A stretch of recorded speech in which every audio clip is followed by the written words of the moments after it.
A quick thank you to all of my patrons. Your support is heavily appreciated.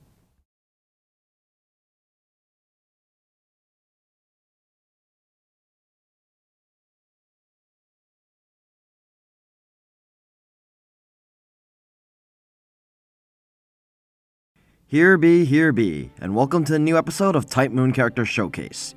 If you aren't already aware, this is a series where I take a look at a character from the Nasuverse regardless of their obscurity and use them to explore the Nasuverse itself. A goal of this series is to share all of the wonderful stories, characters, and lore of the Nasuverse using the characters as a focus. I do this by recapping their backstory, looking at their abilities and quirks, and finishing it all off with some personal thoughts. Now for today's video, we'll be looking at a character that I lovingly refer to as my own female counterpart. Today, we'll be having a look at Ayaka Sajyou. Ayaka was originally a concept that was going to be the original protagonist of what would become Fate/stay night. If you didn't know, Fate/stay night was originally very different in its story concept path, and had many ideas that existed before it was heavily reworked into the story we now know. These ideas were initially shown in the Holy Bible of the Nasuverse, character material, dubbing these ideas as Old Fate, or Fate Origin. Eventually though, both Ayaka and the many ideas of Fate Origin would eventually be sort of continued behind the scenes, and as a celebration for Type Moon's 10th anniversary, the company released a short animated OVA called Fate Prototype, modernizing all of the ideas of Old Fate and turning it into an expanded canon timeline with relevance in the modern Nasuverse. Now, despite its newfound canonicity, and its ideas being further expanded on in Fate Grand Order, Fate Prototype's story itself isn't complete. In fact, we only get a glimpse of the planned story through the said animated OVA, as well as little scraps and pieces we pick up from character material and other books like it. However, Fate Prototype has weirdly enough received a light novel prequel series for it known as Fate Prototype Fragments of Sky Silver, which mostly tells the story of the Holy Grail War that happens 8 years before the events of Fate Prototype proper. I say mostly because it also constantly flashes forwards into the quote-unquote current Grail War taking place in Prototype proper, giving us a slightly bigger glimpse into the mysterious and unknown story that is Fate Prototype. However, ultimately though, while I can tell most of Ayaka's backstory from Sky Silver, I can't exactly say the same for the full ideas, concept, and story that she was meant to have due to Prototype's full story's lack of, well, existing. But I will cover what I can, so with that, let's go into the character and backstory. Ayaka was born as the second child of the Sajyou family, a Magus family in the modern era, and despite being the second child, she was the family's successor. Under normal circumstances, only the elder sibling would be the one to carry on a Magus' family title. However, her older sister, Monica, had not inherited the magical circuits of the Sajyou family, while Ayaka had. So, Ayaka was ultimately chosen to be the family's head magus. Despite this, Monica still had an ability to cast magecraft, and she was an unparalleled expert at the craft. From the beginning, Ayaka had grown up alongside a genius older sister who had easily become an extremely powerful magus at an alarming rate, while Ayaka, on the other hand, was an average person that learned magecraft at a normal speed. Since Monica had much better talent, she received most of the praise and most of the focus. Ayaka grew up constantly looking up to Monica, idolizing her older sister, finding her amazing in many ways and wishing that she herself was more like her. They weren't together often since they were often busy with their own lives and studies, but Ayaka always wanted to spend time with Monica and become closer to her.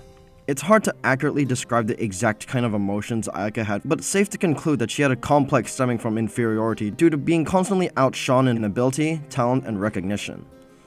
Ayaka spent most of her early life as a relatively normal girl, but with the side job of being a fledgling magus. Her house was huge, and in it there was a place called Garden, a sanctuary that originally belonged to her mother. Garden was a botanical haven encased in glass, a place where her workshop was also located. In truth, it was a witch's garden, one she inherited from her mother, who was a witch. Her garden was a place that her mother created specifically for her, and she was to take care of everything inside the garden, including plants, the nature, and ecosystem, while raising pigeons to use as sacrifices for a daily ritual that her father ordered her to do. When she was 8, Ayaka was informed about the Holy Grail War, and was given both a curfew and prevented from visiting certain rooms of the house. Not much about her life specifically changed, However, she began feeling lonely due to her sister's increasing absences and her father spending more time with Monika as a result of the war. She also noticed their behaviors changing.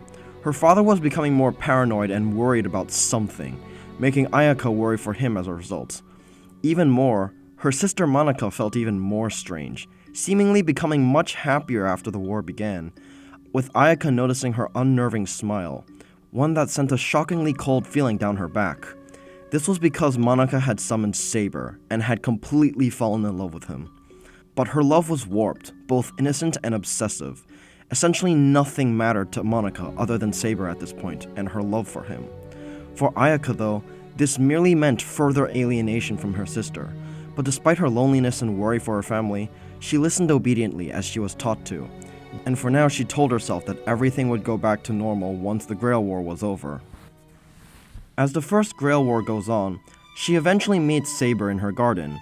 Saber acted very gentlemanly to her despite her young age, and in turn she introduced Saber to the garden, and how her dad had told her that garden was just like her. This was because it was something that her own mother left behind. As such, it was essentially just the same as her. Specifics did not matter in any way. In a way, because Ayaka's mother made both Ayaka and the garden, they both carry the legacy of their mother. And Ayaka's words of her and the garden struck a chord with Saber, making him realize the answer to something that he had toiled over for a huge duration of the war. Ayaka's words made him realize that whether it's the past or present, such things did not matter. His actions and his path that he took in history were not in vain, as even though many years had passed since her mother's passing, her gifts to the world remained the same, and those gifts had inherited her will and goal by existing. Saber likened this to his own actions in life, and it gave Saber the will to move on from his past, instead choosing to protect the present as it was, as the world would still edge closer to his goal of salvation. Ayaka's simple words had changed Saber's view on his own goal, making him strive to protect the world as it was, rather than fix the mistakes he had in the past. This interaction, though, would begin to spark some jealousy from Monika, who then captured Ayaka with the intention of sacrificing her along with many others for the Greater Grail in order to feed the Beast-class servant. Ayaka was awake through the whole experience and was in complete shock and denial that her sister would do such things, as she remembers that just 2 weeks ago, they were bonding happily over making an English breakfast. Now, though, she could only cry and scream as she fruitlessly struggled, staring into the horrifying pit that was the Holy Grail. Her father came and tried to kill Monika by rupturing her organs with a spell, but Monika revealed to him that she had been connected to the root since birth and killed him in a single blow. A now traumatized Ayaka, who just witnessed her father's death and her sister's insanity, could only ask why Monika would do such things. To which Monika replied that, as an average person, Ayaka had no real purpose other than to become an ingredient for the beast. Monika claimed that she was merely a stepping stone for helping her help Saber achieve his own wish, while thanking Ayaka for fulfilling that role.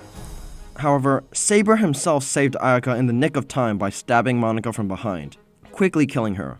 Saber then uses his noble phantasm, Excalibur, to annihilate the beast. He saves Ayaka, but Ayaka is unfortunately left in a coma and taken in by the Reirokans until she wakes up. After the first Grail War, Ayaka subconsciously cut off her memories of the Grail War from the shock, making her hardly able to recall the events. She lived on by herself in the Ayaka household for 8 years, and as she grew older, she began to feel more and more lonely, beginning to hate the Grail War for taking away her father and sister, wanting to avoid it completely after what had happened. Moreover, due to her subconscious trauma, she was no longer able to bring herself to kill animals as sacrifices for her witchcraft, instead using her own blood for rituals, leading the garden to be filled with more and more pigeons as a result. Her lack in magecraft talent and more depressive life further fuels her inferiority complex, leading her to become more and more insecure and frustrated with her own abilities, believing that she's unable to do what others can. Ayaka is also a very introverted person, which unintentionally further escalated her loneliness and made her have little to no friends in school, while eventually making her hate herself as a person, deeming herself to have the worst kind of personality. When being pressured by Sancred Fawn about the war and joining it as a magus, she breaks further, locking herself in her own house and screaming from the fear and trauma that she never wants to be in the Grail War again, and that she could never do what her sister was able to, that such things were an impossible task for her. Despite that, Lancer, along with Messiah's dog familiars, would break into her house, attempting to kill her. She barely defends herself with her magecraft, escaping to Garden where she's nearly killed. Ultimately though, she summons Saber as her servant in the nick of time, the same Saber from the last Grail War, Arthur Pendragon. Ayaka awes in the sight of Saber in her garden, who immediately protects her from Lancer, destroying his weapon. As Lancer retreats, Ayaka realizes that she is forced to take part in the Grail War once again as a master, regardless of her consent. After this, it's unclear exactly what happens with her since, as I've said, Fate Prototype hasn't been properly made, but we do know some things and potential plot points that may act as a general guide to how it may have been. Fate Prototype would have been an Otome game, and the known choices would have been Saber, Archer, Lancer, and Rider, with Saber being the main hero like how Artoria is the main heroine of Fate's Day Night. We see glimpses into the life she has through flash-forwards and fragments. She continues her life as a high school student, but also gets the attention of Misaya and a mysterious exchange student that we'd later learn is the Rider-class servant Perseus, who would actually eventually team up with Ayaka to fight Castor at the school at one point, since Castor would throw the school into an alien realm of sorts. Saber would become like Ayaka's guardian in the story, Ayaka seeing him as her perfect prince and protector. Throughout the Grail War, Saber and Ayaka would grow close with one another, Saber sort of becoming the proper human father figure that Ayaka never truly had. They would cook together, Saber making her big meals, as well as giving her advice that would help her a lot. One example is seeing Ayaka's incompatibility with witchcraft due to her trauma, so Saber suggested that she try and practice formal craft instead based on Misaya's advice. While it is not the typical Sajyou magecraft, and a craft most Magi don't use, Ayaka had a much stronger compatibility with it, even surpassing most normal Magus with her talent, becoming a far stronger Magus as a result of switching her craft. During what would assumingly be a romantic scene, she would try and confess her feelings to Saber during Twilight in a classroom, but she would be interrupted by Gilgamesh, who would compliment her a lot and propose to her right on the spot, shocking her and making her run out of the room in a babbling panic while blushing. God, I wish I could propose to her instead. Wait. Sorry.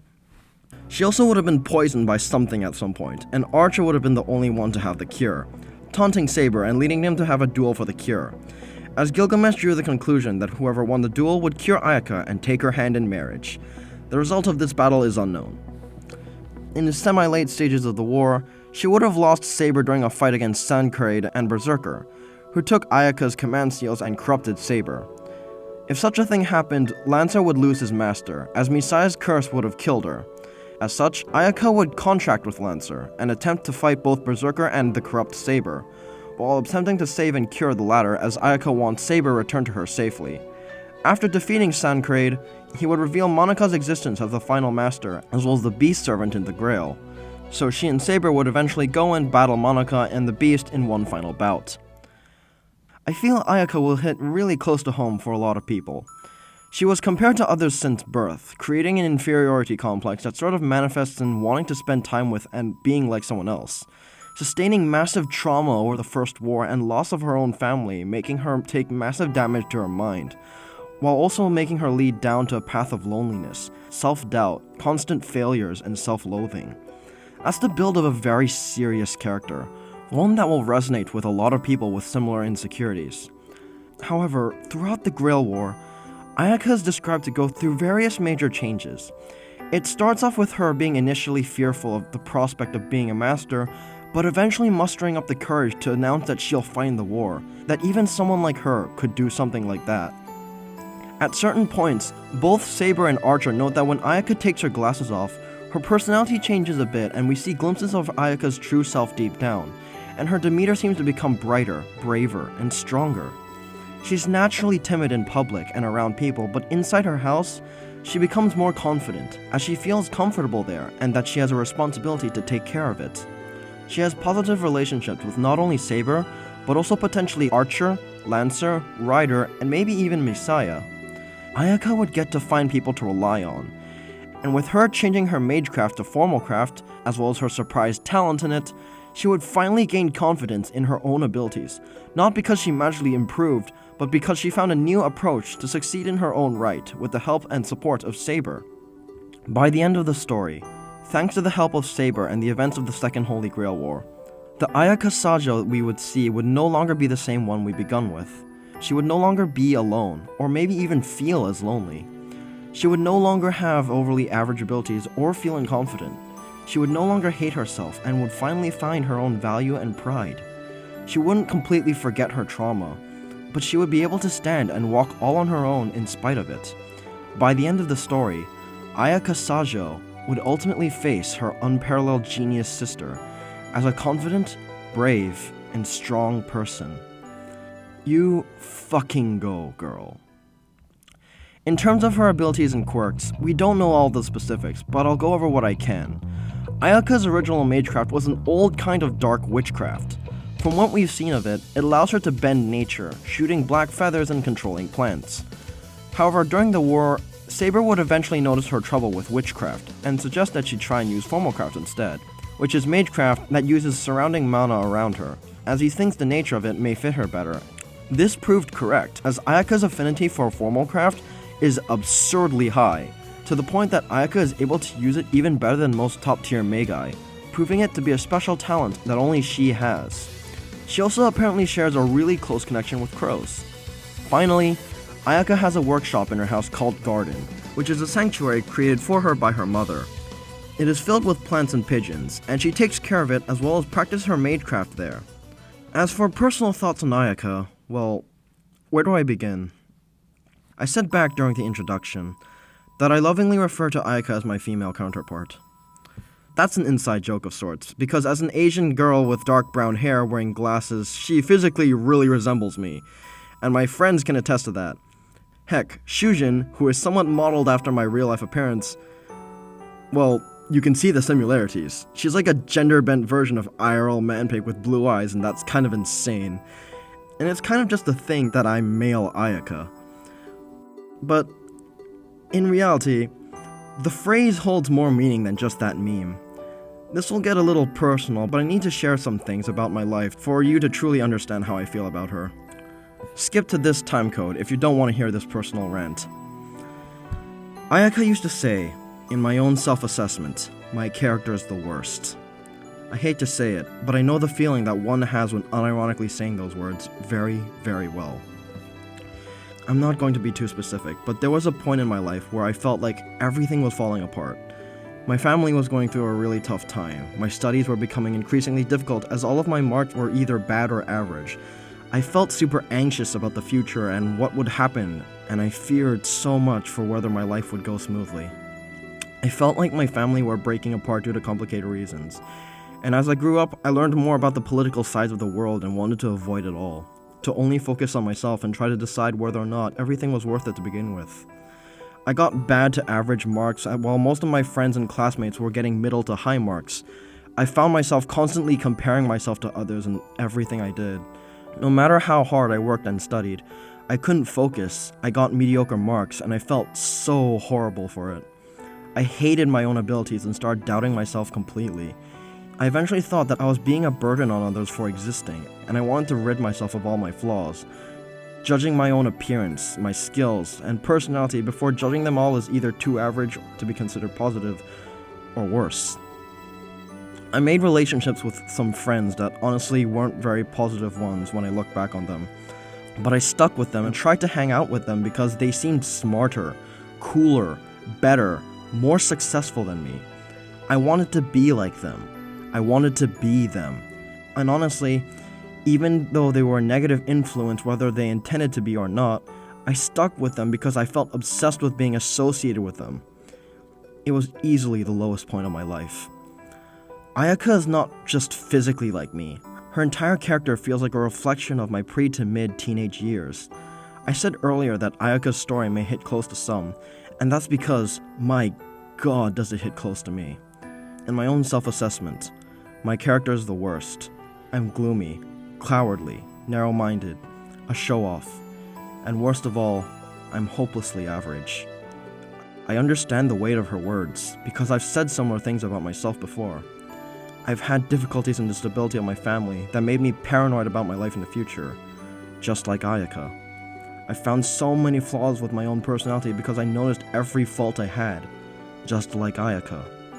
I was obsessed and attached to people who I thought were better than me because I wanted to become like them, just like Ayaka. Yet I was still lonely because I'm naturally introverted and don't socialize well with people, just like Ayaka. I felt doubt in my own abilities due to many shortcomings and inabilities to cope, just like Ayaka. I found myself hopelessly average and not worth the trouble in comparison to others, just like Ayaka. Ayaka was just like me. Similar to Shinji Ikari from Evangelion, I understand her character through and through, completely, to a point where it kind of hurts to hear those words from someone else, fictional character or not. The weight is heavy, and I feel it. Yet, while that's the case, I'm also able to say that I'm no longer like how I was back then. I haven't buried my past completely and probably never will, but I move on in spite of it. I'm still a flawed person as anyone is. And there are many parts of me I'd still love to fix, but I don't hate myself anymore. I've found things to take pride in, skills that I have, things I've done or can do. I'm Manpig. I build model kits, I write, I help people with Type Moon lore and make videos for y'all, just like this one. I've found and made better friends compared to the ones I've made in the past, and I've reignited trust in myself and the world, as well as found a place to stay where people accept me.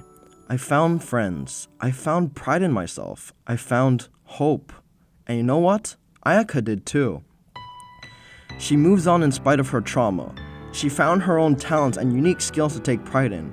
She found friends in the form of people she met during the Holy Grail War, and she finds Arthur to fall in love with and care for. Not only that, but because of how much she's grown, because of key people around her supporting her endeavors, because she was able to find her own specialized talents and gifts, because of all of that, she was ultimately able to face Monica, her perfect sister, bravely, as nobody but herself. I cannot say how you may feel about that character path, but I can say, for me, that's goddamn inspiring. It speaks to me very strongly that even from such a low point, you can still stand up and become a proud person. I'm moved by that message, and I can feel that story closely because the most problematic part of my life had such similar beats.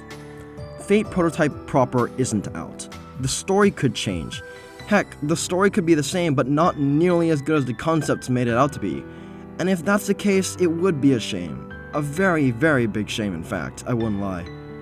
But as of now, as of what we know, as of what we can tell so far, these are my thoughts on Ayaka. I'm gonna be real. I did not know everything relating to Ayaka's planned story before making this video. Even I had learned and noticed new things about her story and character path while writing the script. And while I was doing that, I've realized just how much I actually connected with her. I had already liked Ayaka from the beginning. From the things I knew about her that came from the 10-minute prototype OVA to skims on the wiki and character material. I really liked her already, but now, after knowing what I'd currently say is basically everything about her, her story path, her concepts, her character, her growth, during these 2 months I've spent making this video, Ayaka Sajyou has completely destroyed my biases and risen, not to just becoming a top waifu, not to just becoming a favorite female Fate character as many of you may have presumed. What Ayaka Sajyou is to me now is my favorite character in the entirety of the Nasuverse. No.